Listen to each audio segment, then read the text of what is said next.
Hello everyone, welcome to maths logic. So video series जो हम कर रहे हैं क्लास 11th की, उसमें अब नेक्स्ट टॉपिक पे हम आते हैं। फर्स्ट चैप्टर की नेक्स्ट टॉपिक जो है मैथ्स एंड फिजिक्स। ओके, अब मैथ्स क्यों इंपॉर्टेंट है फिजिक्स के लिए, इसे समझना है। मैथ्स फिजिक्स नहीं है। मैथ्स ये चीज हमेशा डिस्टिंक्ट करके रखना है कि मैथ्स फिजिक्स नहीं है, लेकिन मैथ्स फिजिक्स को समझने के लिए बहुत ही इंपॉर्टेंट है। ठीक है, जैसे हम कुछ बोल रहे हैं, किसी कोई लैंग्वेज कोई भाषा बोल रहे हैं, हो सकता है वो चाइनीज हो सकता है वो हिंदी हो सकता है वो तमिल हो। जैसे सिंपली हम अपने स्टेट के लिए लेते हैं, हम सेम चीज को अलग अलग भाषा में बोल सकते हैं, चाहे वो इंग्लिश हो, चाहे वो हिंदी हो, चाहे वो मैथमेटिक्स हो।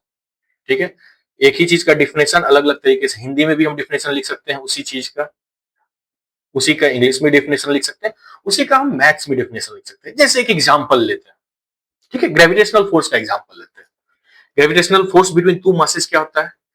Product of two masses divided by the distance, square of the distance between them is directly proportional to the gravitational force.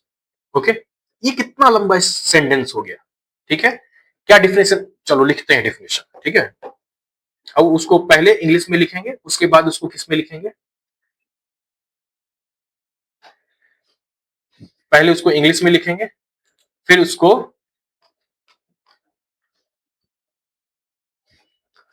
Maths के फॉर्म में लिखेंगे। ठीक है, तो चलो लिखते हैं।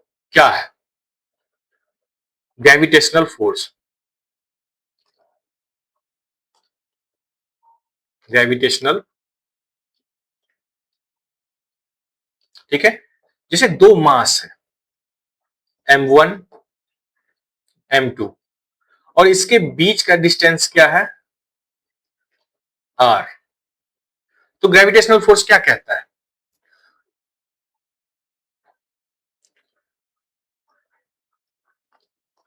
Gravitational gravitational force is directly proportional to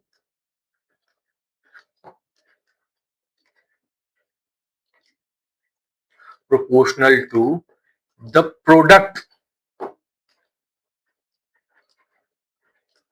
product of the masses, जो m1 और m2 है, इसका product,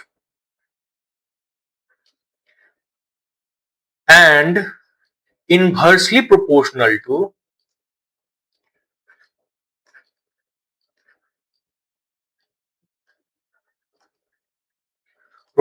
to the square of distance between them.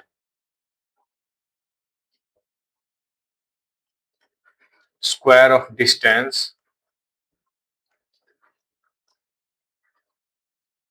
Between them. ठीक है, अब देखो ये कितना लंबा सेंटेंस हो गया, एक ही चीज को लिखने के लिए कितना लंबा लाइन मुझे लिखना पड़ा। इसी को हम किसी दूसरे लैंग्वेज में लिख सकते हैं, वो भी इतना ही लंबा होगा। अब मैथ्स देखो इसको कैसे आसान करता है। सिंपली मैथ्स में ग्रेविटेशनल फोर्स को मान लो हम एफ से रिप्रेजेंट करते हैं, डायरेक्टली प्रोपोर्शनल का ये product of masses m1 and m2 by inversely proportional. ठीक है, कितने छोटे में हो गया, कितने जल्दी खत्म हो गया। अब यही सोचो कि अगर हर जगह पे मुझे इसी तरीके से इंग्लिश लैंग्वेज में या किसी लैंग्वेज में अगर उसको एक्सप्लेन करना पड़े, तो हम कौन सा लैंग्वेज चूज करेंगे? मैथ्स चूज करेंगे। डेरिवेशन में अगर हर बार हर लाइन को मुझे इस तरीके से लिखना पड़े, कितना टफ होगा, कितना, एक जो एक पेज का डेरिवेशन होगा वो 5 पेज में चला जाएगा।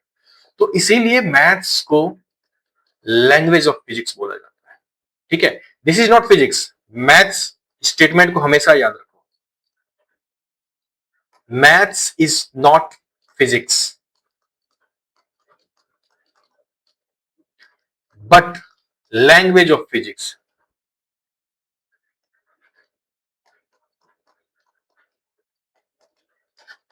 ठीक है, maths is not physics but language of physics. Okay, इतना तो समझ में आ गया।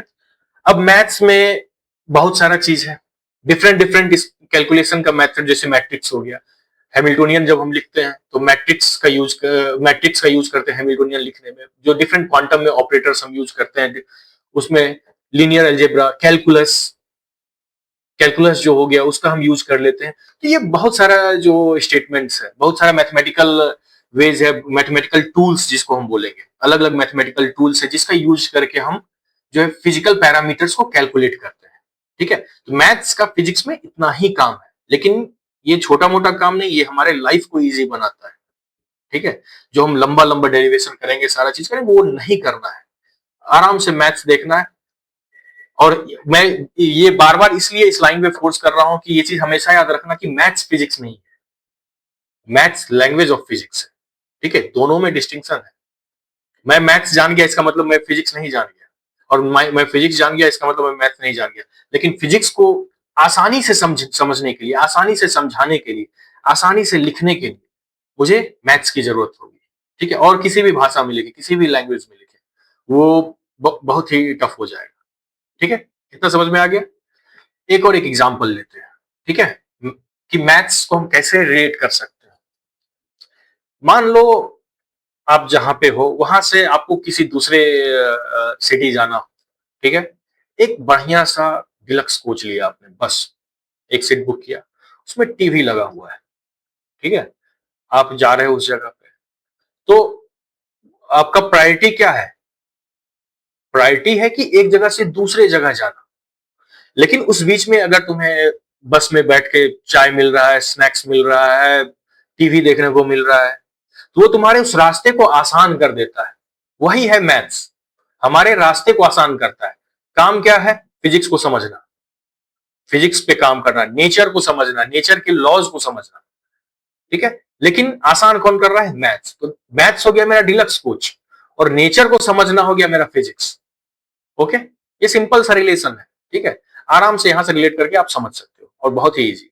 ठीक है, तो कॉन्सेप्ट क्या है इसमें? दो पॉइंट क्या आया?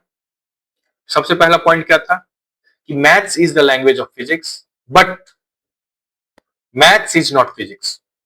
ठीक है, सबसे इंपॉर्टेंट पॉइंट यही है इसमें, और मैथ्स समझना बहुत जरूरी है। कैलकुलेशन हमें आना चाहिए। तो रॉड है, रॉड का एक छोटा सा सेक्शन कंसीडर करते हैं, उसमें हम करंट निकाल लेते हैं और इंटीग्रेट कर देंगे तो पूरे वायर्स में कितना चार्जेस है उसको हम कैलकुलेट कर सकते हैं। ठीक है, तो मैथ्स का यूज होता है, एक टूल्स की तरह काम करता है, जो मुझे हेल्प करता है कि एक छोटे से सेक्शन को कंसीडर करके हम बड़ा बड़ा जो एक प्रिडिक्ट कर सके कि क्या उसका फुल साइज अगर हम ले तो उसका क्या आंसर होगा। ओके, तो इसको इतना ही रखते हैं, मिलते हैं नेक्स्ट वीडियो में। Thank you.